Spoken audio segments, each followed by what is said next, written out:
Estamos aqui mais uma vez no portal Discute Brasil. Agradeço a você que está assistindo mais esta entrevista. Hoje nós estamos aqui com o delegado da Polícia Federal, Edson Garuti. É delegado da Polícia Federal e vice-diretor regional da Associação dos Delegados da Polícia Federal.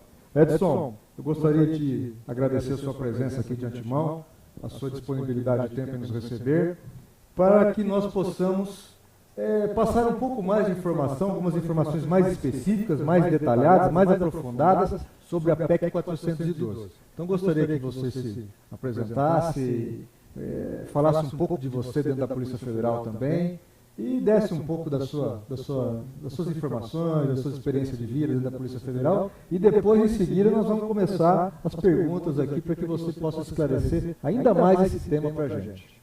Tá bem. Bom, primeiro é um prazer poder falar sobre a Polícia Federal, uma instituição que eu prezo muito, que é minha vida é nessa instituição, né? Eu sou delegado de Polícia Federal há quase 11 anos e pouquinho. 9 anos destes 11 trabalho no combate aos crimes financeiros e à lavagem de dinheiro. Então tenho alguma experiência nessa área de seguir o rastro do dinheiro sujo, né? Não tenho muito o que dizer aqui. Podemos ir para... Você se especializou nessa linha de investigação hoje? Sim, eu já tinha algum contato com o mercado de capitais e isso acabou me levando para a Delegacia de Crimes Financeiros. E a Delegacia de Crimes Financeiros era a unidade onde se faziam as investigações por lavagem de dinheiro. Posteriormente, essa delegacia, há cerca de 3 anos, ela também abraçou as investigações sobre desvio de recursos públicos. E, mais recentemente, foi alterado o nome da delegacia, né, de combate a crimes financeiros para a Delegacia de Combate à Corrupção.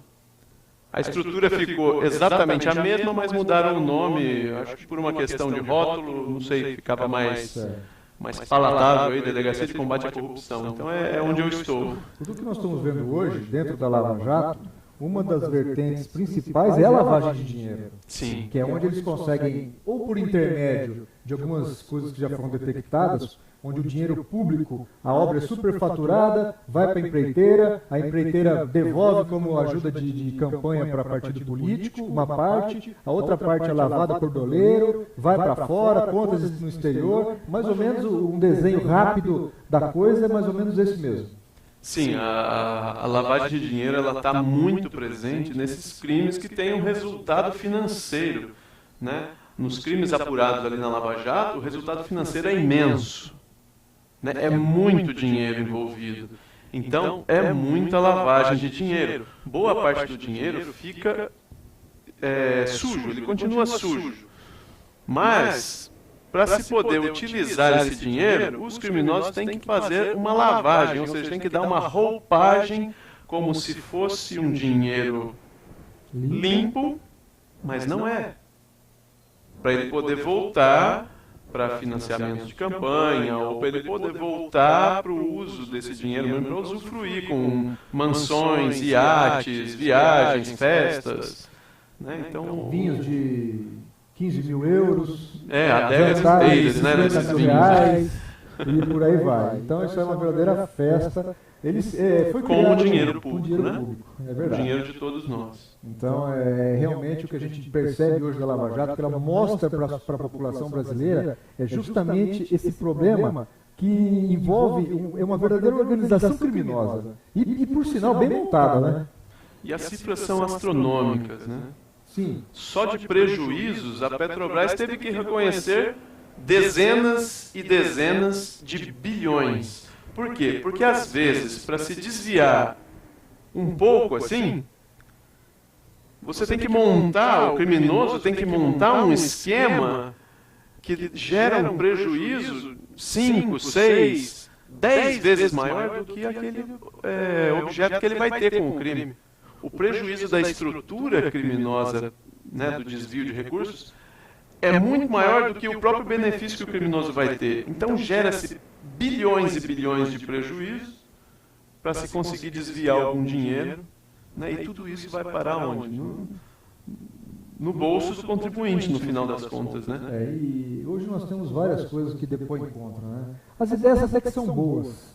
Lei Rouanet, por exemplo, que está mais em pauta agora. É uma ideia boa, fomentar a cultura, fantástico, eu não vejo problema nenhum. O que me estranhou muito é que a maioria das empresas que houve a troca entre o benefício fiscal e a liberação de dinheiro são as mesmas empresas que estão envolvidas nos maiores processos de corrupção no nosso país.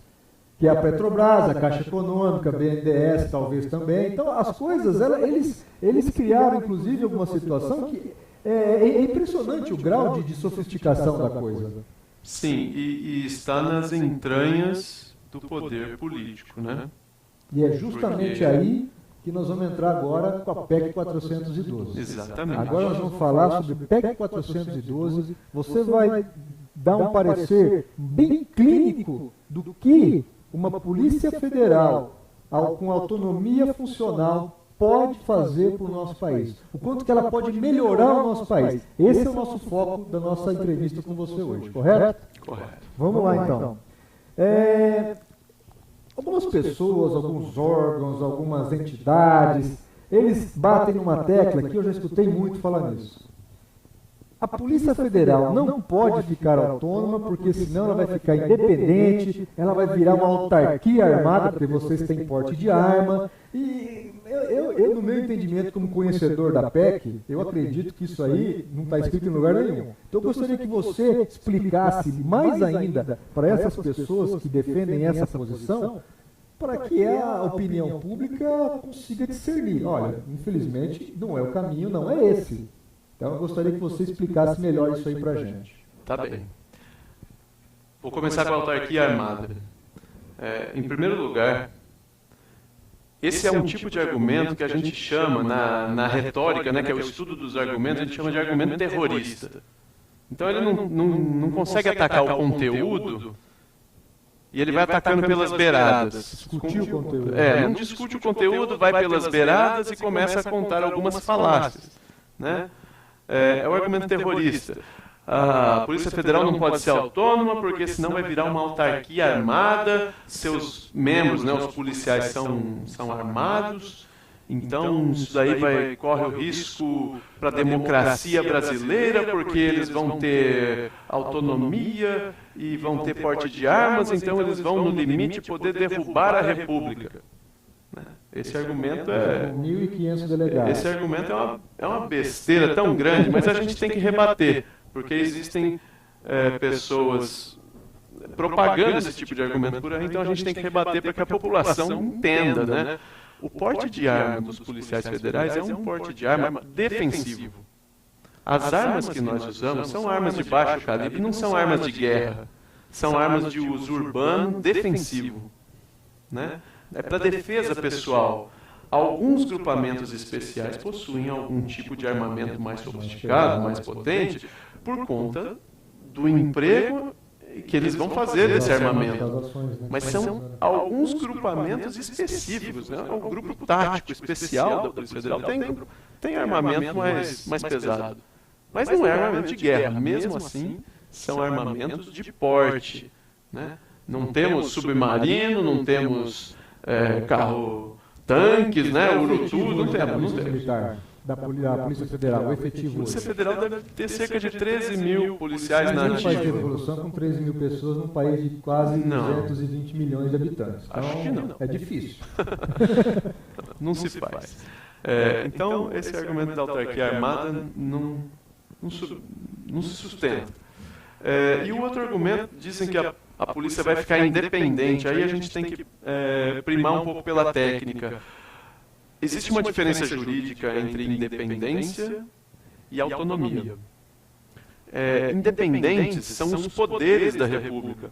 O poder executivo, o poder legislativo e o poder judiciário, eles são independentes, né? A Polícia Federal não tem a pretensão de ser independente. A Polícia Federal pertence ao Poder Executivo, está administrativamente no guarda-chuva do Ministério da Justiça e lá continuará ela vai continuar pertencendo ao Poder Executivo, vai continuar na estrutura administrativa do Ministério da Justiça, só que será autônoma. Autonomia é muito menos do que independência. Autonomia para a Polícia Federal não significa um cheque em branco, não significa dar asas para a polícia fazer o que quiser, no momento em que quiser. Não, de forma alguma.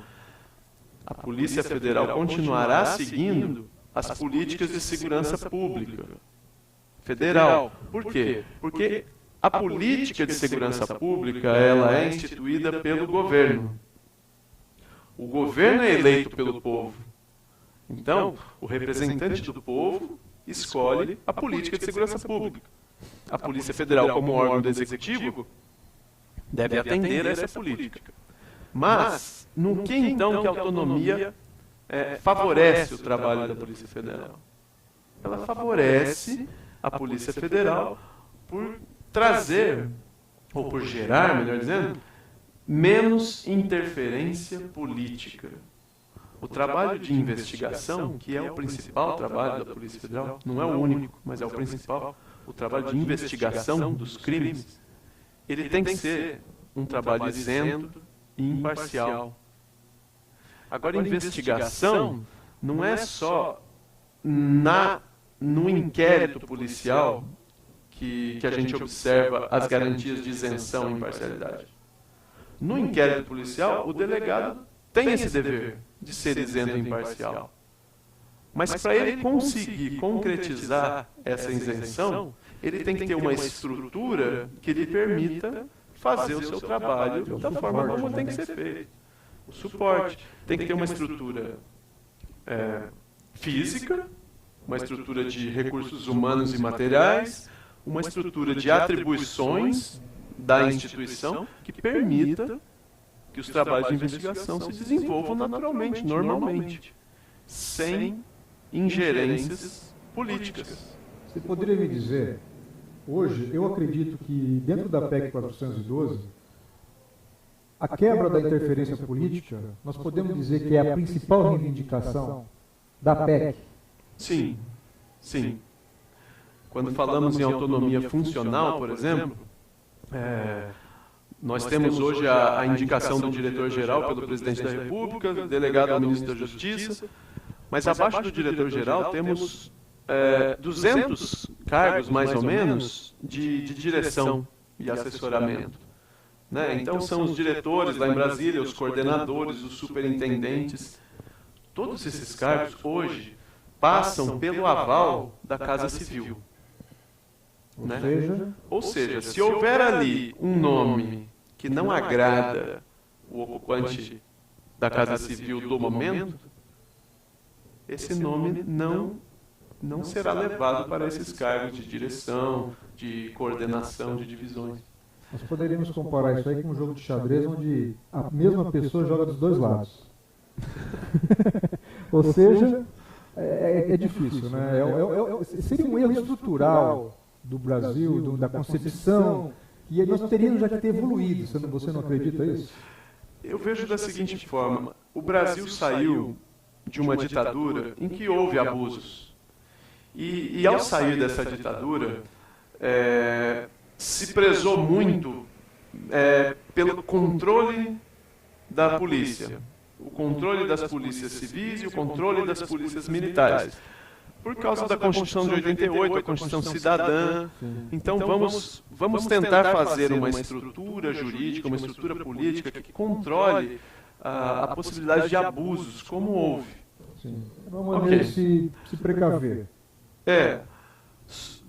Porém, esse controle, a gente verifica que é um movimento pendular.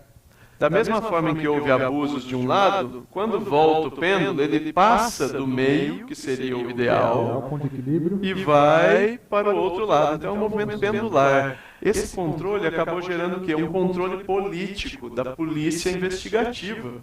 E isso, num outro momento, agora o Brasil não está mais num momento de transição de ditadura, já está no momento de democracia consolidada há mais de 2 décadas.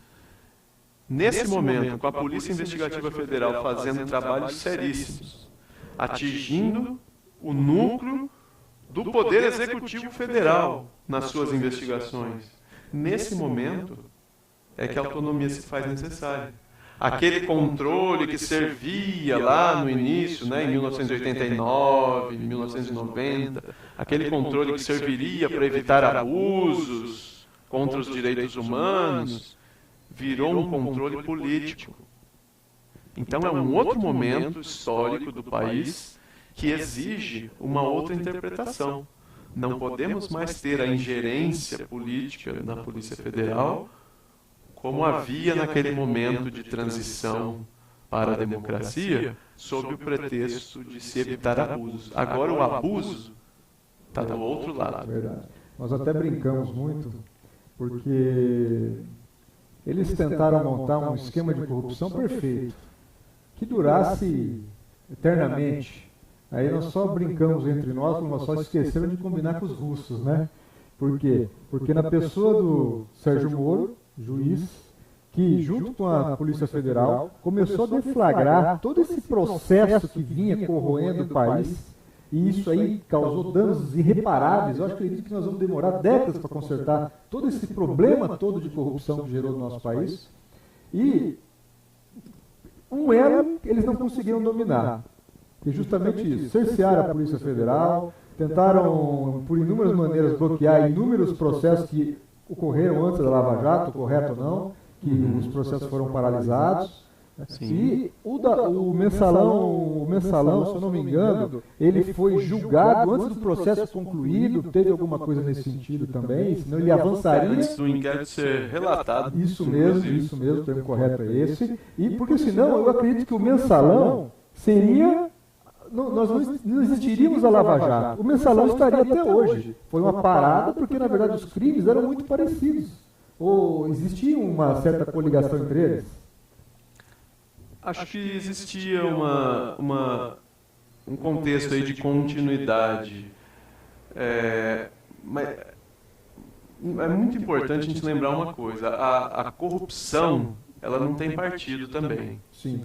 Da mesma forma como essa investigação da Lava Jato, ela chegou no núcleo do Poder Executivo Federal atual, e que é um partido que ocupa essa cadeira do Poder Executivo Federal há muitos anos, mais de uma década, é claro que os alvos dessa investigação acabaram sendo pessoas ligadas a esse governo. Agora, a Polícia Federal não é só a Lava Jato. Temos inúmeras outras investigações em que o principal foco das investigações são outros partidos, né? Inclusive partidos da extrema oposição ao que hoje, ou ao que ontem ocupava a presidência da República. Nós não temos como falar esse ou aquele partido.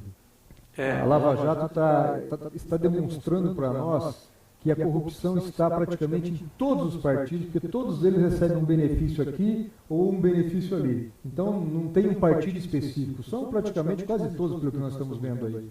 E como a corrupção não tem partido, quem combate a corrupção também não tem que ter partido. Tem que ter a isenção necessária para combater quem quer que seja, do partido A, B ou C. Então a polícia que vai investigar, ela não tem que estar a favor ou contra, não tem que ter medo também desse ou daquele partido. Ela tem que ser imparcial e tem que ter garantias de que possa fazer o seu trabalho, a sua missão constitucional, sem represálias, sem interferências, né? Agora, na medida em que nós investigamos um poder, né, as entranhas do Poder Executivo Federal, e todo começo de ano a gente tem que passar o Pires pedindo dinheiro, qual a autonomia que a gente tem? Agora nós vamos entrar num ponto aqui, pegando essa deixa sua, que é justamente em relação a isso. Existem algumas atribuições que são corriqueiras da Polícia Federal. Investigação, fronteira, contrabando, tráfico, isso aí está no dia a dia de vocês, correto? Sim. A atividade investigativa, ela tem ela tem esse caráter de repressão, né? Como funciona hoje? As verbas de investimento da Polícia Federal, que são colocados no nosso orçamento pelo Ministério da Justiça, quase que 50% se destinam ao combate ao tráfico de entorpecentes. É importante combater as drogas? Sem dúvida, sem dúvida. Mas merece 50% do orçamento de investimentos da Polícia Federal? É a dúvida.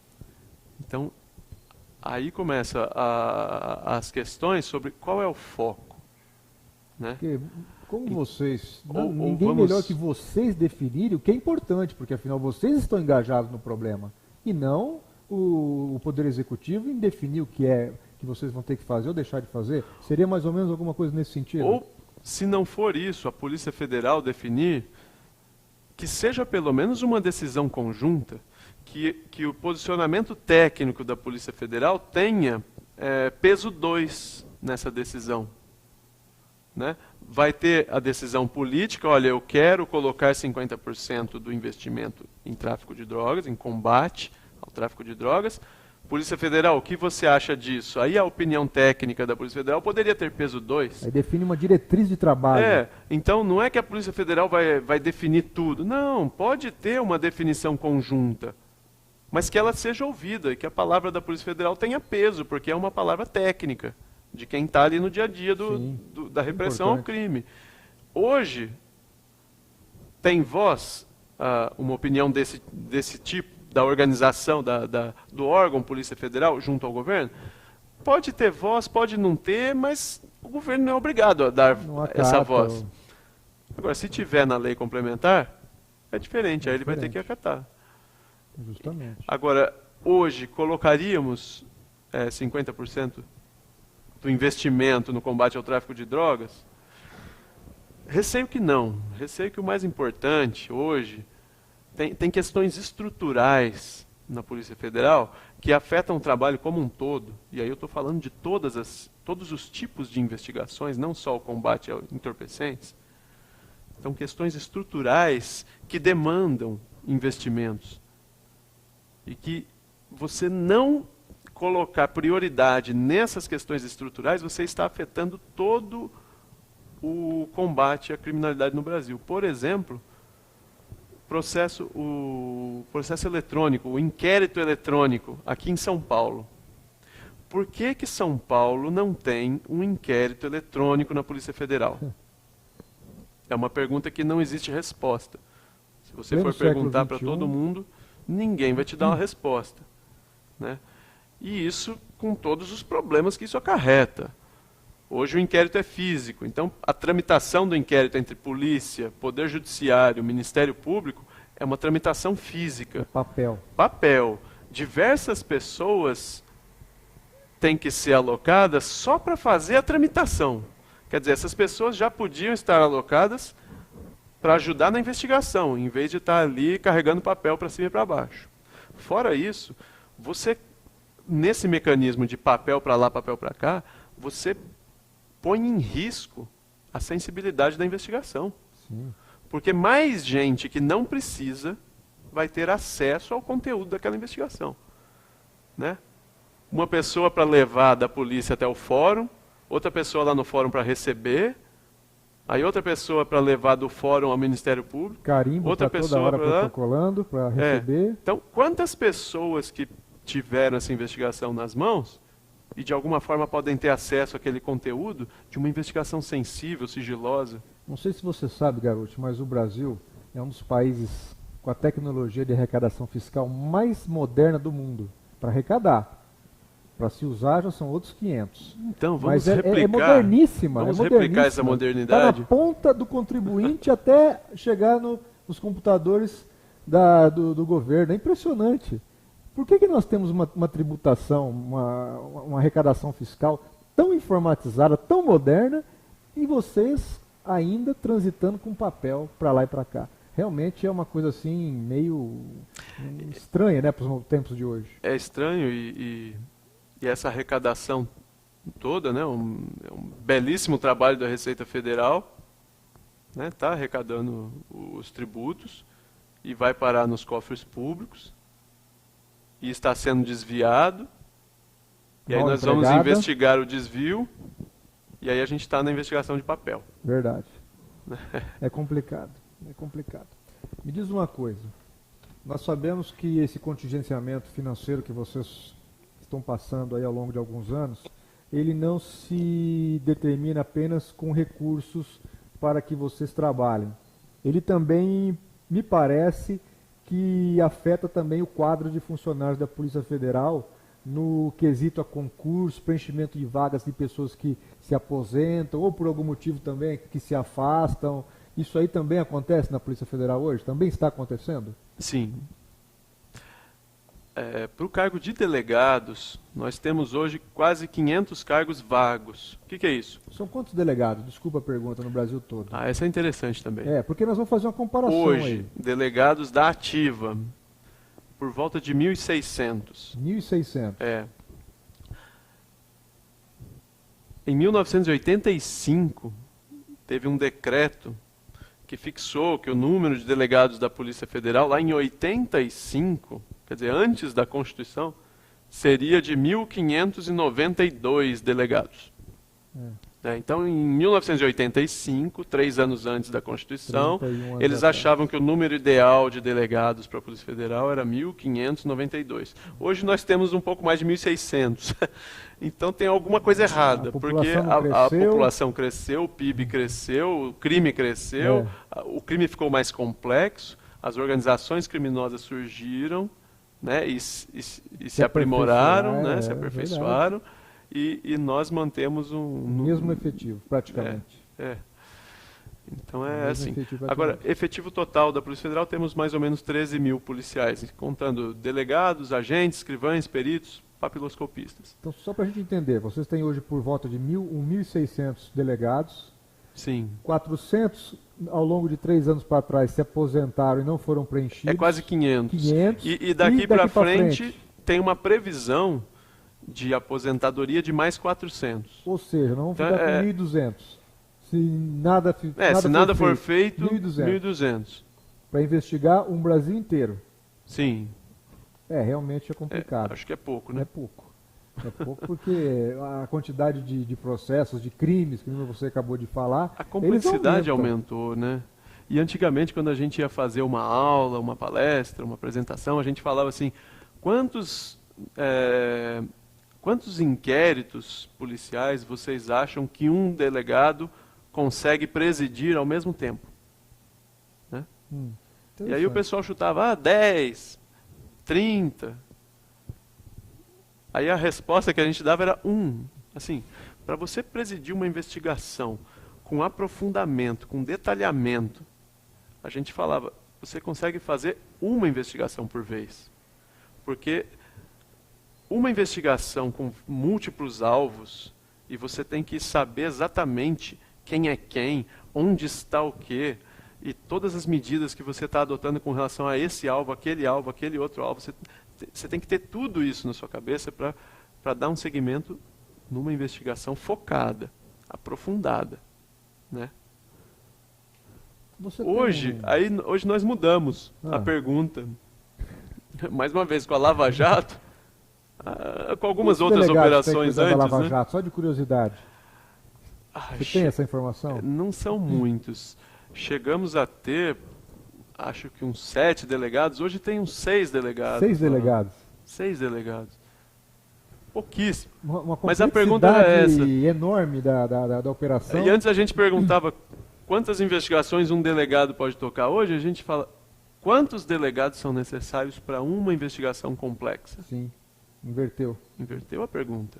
Porque a complexidade do crime e da atividade das organizações criminosas ficou tamanha que um delegado só não dá conta. Não consegue desenhar tem ramificações que você... Toda a estrutura.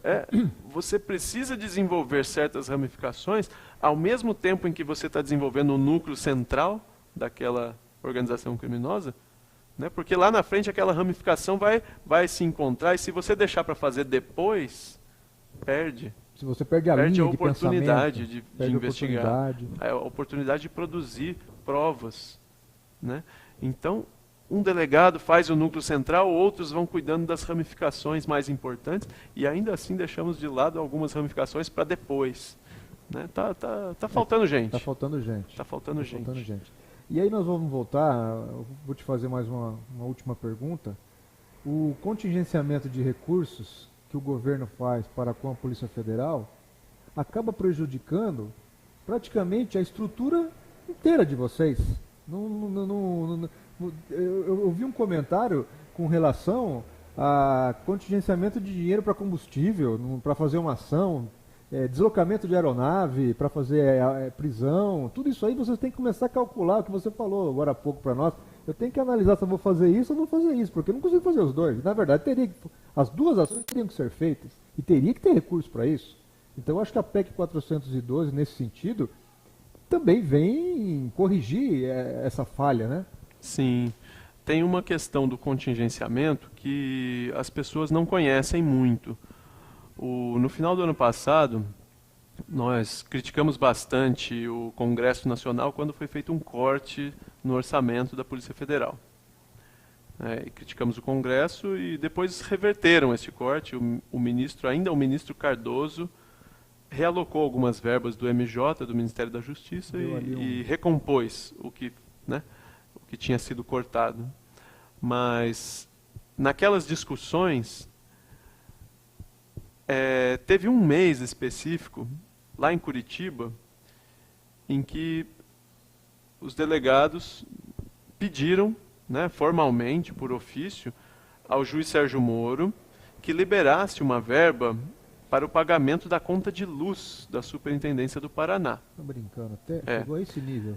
E lá no finalzinho de 2015, isso aí veio à tona, saiu na imprensa, e o ministro da Justiça falou, não faltou verba para Curitiba.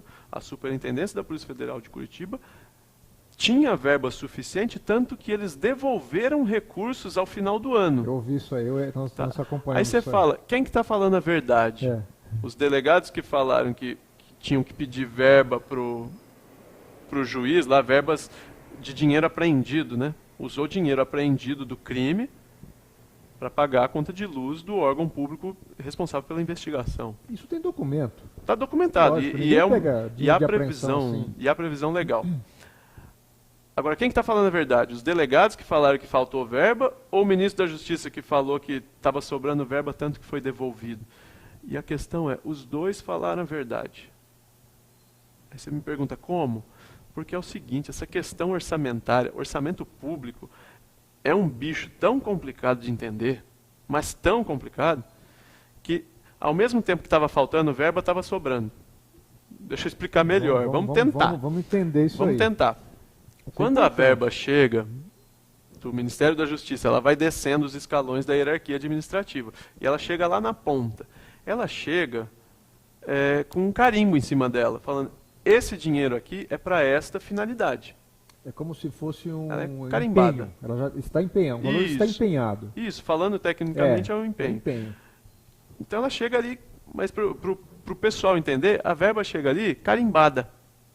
Ele pode gastar aquele dinheiro, sei lá, em móveis. Ele pode gastar esse dinheiro em diárias de policiais, em passagens aéreas do pessoal que está em missão. Tá ok. Então esse dinheiro é para isso. Certo.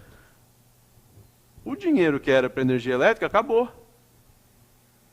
Ia ficar devendo a conta de luz. Era como se eu previsse que eu teria R$1.000 de conta de luz e na verdade chegaram 1.200. Pode-se fazer uma analogia a isso? Mais ou menos isso. Tá. Previu que ia ter um valor de conta de luz, ela veio mais alta. Mais ou menos dá para fazer essa analogia. Mas não havia mais verba no caixa para pagamento da conta de luz. Mas havia para outras coisas. Agora eu não lembro o que era, se era diárias ou passagens aéreas. Só que, se o administrador local lá, o superintendente, pega o dinheiro das passagens aéreas e paga a conta de luz, ele pode sofrer um processo de improbidade. Ele corre em crime de improbidade administrativa. É um desvio de finalidade de um recurso público. Improbidade. Então ele não pode fazer isso. Então, o dinheiro, eu estou supondo que seja passagens aéreas, que eu não lembro o que era. Pra gente fazer O dinheiro da passagem aérea ele tem que devolver para o Ministério da Justiça no final do ano. Ó, sobrou. Passou o ano de 2015, eu não usei tudo isso daqui em passagens aéreas, devolvo. E a conta de luz? Não, a conta de luz atrasou, o dinheiro não tinha.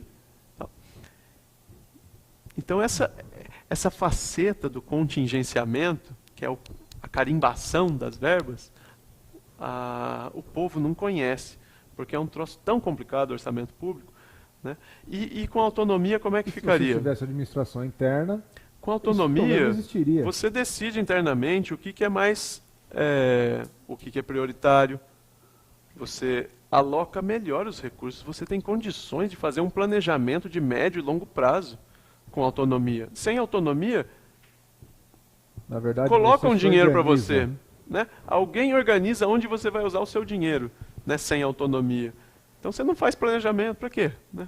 Não, a gente até faz planejamento, mas, sim, mas você faz em caráter informativo. É. Né? Você informa o ministro da Justiça qual que é o seu planejamento. Né? Hoje, sem autonomia dessa que estamos falando, a Polícia Federal informa o seu planejamento. Quando tivermos efetiva autonomia, nós vamos executar o nosso planejamento, e é bem diferente entre informar o nosso planejamento e executar. Vou fazer mais uma última pergunta a você, Edson. Isso é uma questão vamos deixar bem claro. Existem dentro da Polícia Federal hoje, né, a Corregedoria Interna, que por sinal fez um trabalho muito bom ao longo dos últimos anos, dando uma verdadeira limpa aí na parte que não, vamos dizer assim, que não prestava dentro da Polícia Federal. Me corrija se eu estiver errado. Com a autonomia da Polícia Federal, os controles externos, isso aí é um detalhe, porque a pessoa, dentro da sua primeira pergunta, que nós fizemos aqui da independência, você não tocou no assunto, eu deixei para tocar aqui no final. Okay. Os controles externos da Polícia Federal vão ser exatamente os mesmos que existem hoje, correto? Correto, não muda nada, não muda nada. Você tocou num ponto importantíssimo.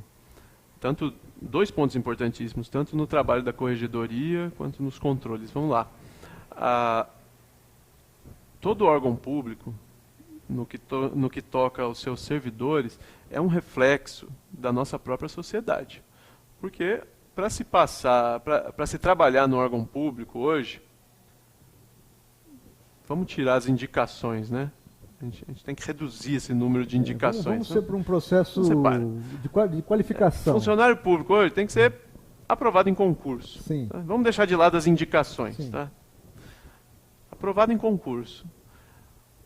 O concurso, quem estudar, efetivamente se empenhar ali, dedicar, mais cedo ou mais tarde acaba passando no concurso. Sim. É um concurso difícil, mas vai passar. E isso é em qualquer concurso. Concurso para juiz, concurso para promotor, né? Qualquer concurso público, para advogado da União, da Prefeitura. São cargos etc. de alta qualificação. Nós não podemos colocar qualquer pessoa nesses cargos. Né? Ocorre que o mau caráter, o desonesto, ele também tem capacidade intelectual. Ele também, lógico. Ele também estuda, ele também se dedica e ele também é aprovado nos concursos públicos. Do Poder Judiciário, do Ministério Público, da Polícia, da Prefeitura. Eles também estão entrando nesses concursos públicos. Então a gente tem que ter uma corregedoria forte, que separe... Detecte primeiro e depois separe as laranjas podres. Tira a laranja podre desse cesto. E a Polícia Federal veio fazendo seu dever de casa ao longo dos últimos anos. Né? Agora, com relação... Então, esse é o controle interno, que é a Corregedoria. E a Corregedoria da Polícia Federal é forte, é atuante e vai continuar sendo. Com a autonomia da instituição Polícia Federal, tanto mais atuante vai ser a Corregedoria. Agora, não existem só os controles internos, existe também os controles externos.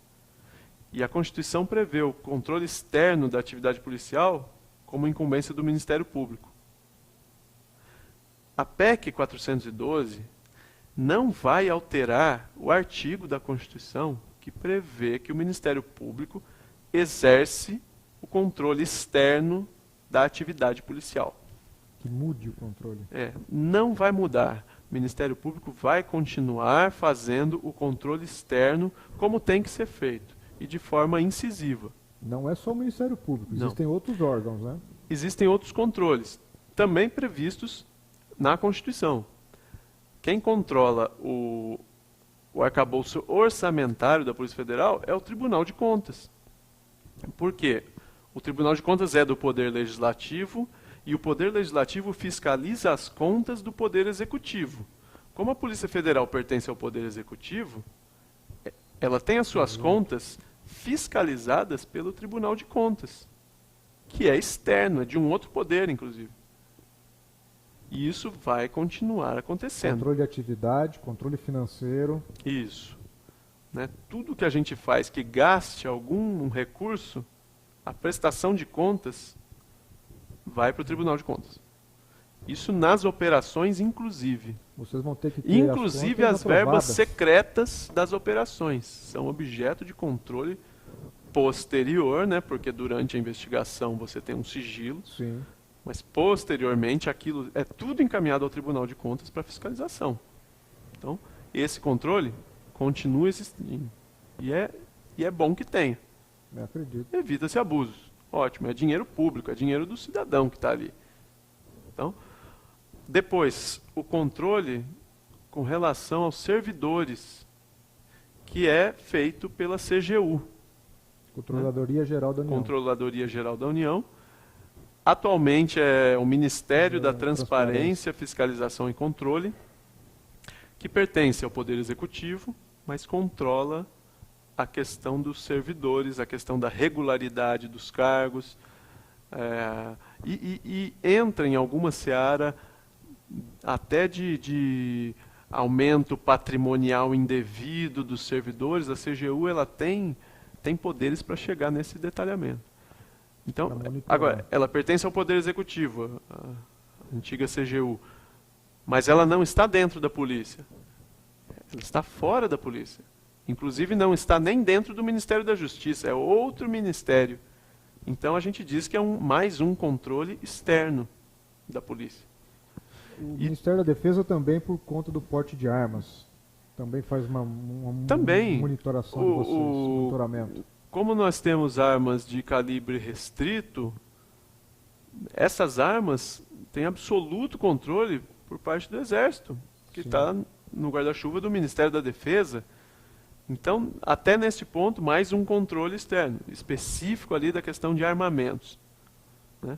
Então, aquela questão que é uma autarquia armada, né? Mais um argumento para dizer que aquilo é um argumento falacioso. Outro controle que nós temos, o controle do Poder Judiciário, porque no final das contas, as nossas investigações, os inquéritos, eles desembocam no Poder Judiciário. O Poder Judiciário é o destinatário final dos inquéritos policiais. Né? Passa pelo Ministério Público para ver se oferece a denúncia, se vira um processo crime ou não. Mas veja, depois isso daí vai a julgamento. E por quem? Pelo Poder Judiciário. Então, no Poder Judiciário, aquela prova que foi colhida lá no inquérito vai ser avaliada. E se aquela prova foi colhida de forma ilegal, o Poder Judiciário vai pronunciar ali uma nulidade. A Polícia Federal, Garuti, resumindo, ela é a base de toda investigação.